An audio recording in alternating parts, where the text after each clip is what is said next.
Street Interview, latest update. Kenapa ya hidup ini banyak masalah dan pikiran overthinking terus? Oke, mari kita cari tahu penyebabnya. Ketika kita menjadi identitas ego, maka akan banyak masalah kehidupan yang datang.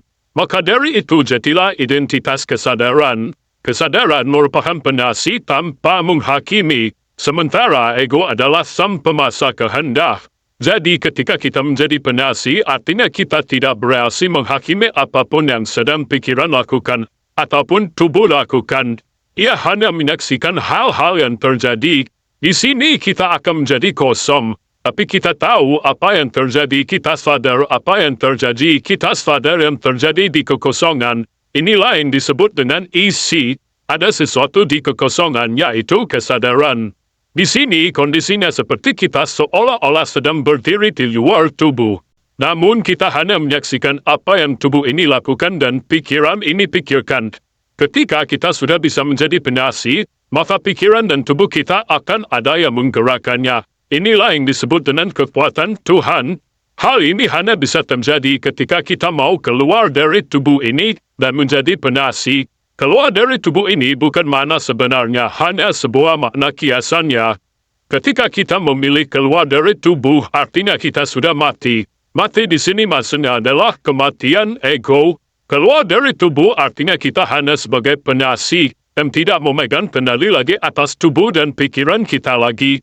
Jadi tubuh dan pikiran bukanlah milik si kesadaran ego lagi. Kesadaran ego ini ibarat kata merupakan sosok pendatang yang baru hadir ketika kita terakhir sebagai anak orang tua kita.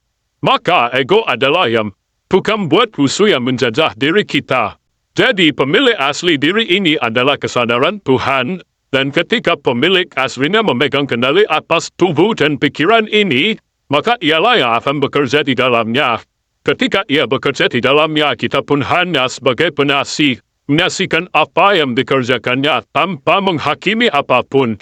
Jadi ketika Tuhan bekerja di dalam diri kita, maka kita juga tidak natur-natur Tuhan. Kita cuma perlu duduk manis menyaksikannya.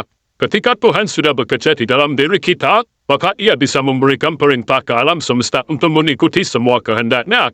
Ia bisa memberikan perintah ke pikiran untuk mengikuti kehendaknya.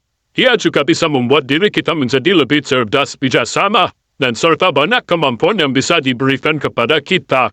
Salah satunya adalah kemampuan yang bersifat supranatural. Maka dari itu jadilah penasi, maka Tuhan akan bekerja di dalam diri kita. Semua permasalahan kita akan diselesaikannya. Kita cuma perlu duduk manis menyaksikannya. Jika ada perjalanan kehidupan yang mudah, untuk apa memilih yang sulit?